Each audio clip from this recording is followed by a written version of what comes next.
एक पिता जिसके घर में बेटी की शादी की खुशियां आने वाली थी, वो अपनी बेटी की शादी के लिए सामान खरीदने बाजार निकला था। लेकिन किसी को क्या पता था कि रास्ते में ही मौत उसका इंतजार कर रही है।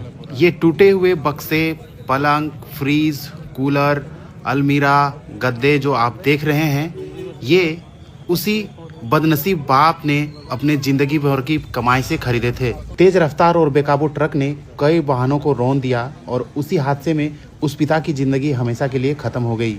जिस घर में शादी के गीत बजने वाले थे, अब वहां मातम पसरा हुआ है। इस दर्दनाक हादसे में कई लोगों की मौत हुई, लेकिन जो घटना सबसे दर्दनाक है वो है कि एक बेटी अपने पिता का इंतजार करती रह गई, लेकिन वो कभी घर वापस नहीं लौटे। जिस घर में 13 मई को बेटी की शादी की तैयारियां चल रही थी, वहां अचानक चीख पुकार और गम का माहौल छा गया। परवाडीह के चाचा की निवासी टहल साव ने अपनी बेटी की शादी तय की थी। परिवार के साथ 3 लाख रुपए का सामान खरीदने इसरी बाजार आए थे।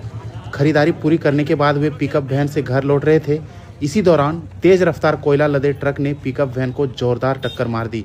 हादसा इतना भयावह था कि पिकअप चालक की मौके पर ही मौत हो गई, जबकि टहल साव गंभीर रूप से घायल हो गए।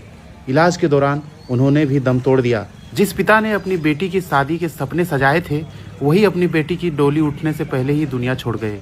पिता की मौत की खबर सुनते ही दुल्हन बनने जा रही बेटी बेसुध हो गई। परिजनों का रो रो कर बुरा हाल है और पूरे गांव में शोक की लहर दौड़ गई है। इस दर्दनाक हादसे ने न केवल एक परिवार की खुशियां छीन ली, बल्कि पूरे इलाके को गमगीन कर दिया। शादी की तैयारियों के बीच पिता की मौत का यह दर्द शायद ही कभी भुलाया जा सकेगा।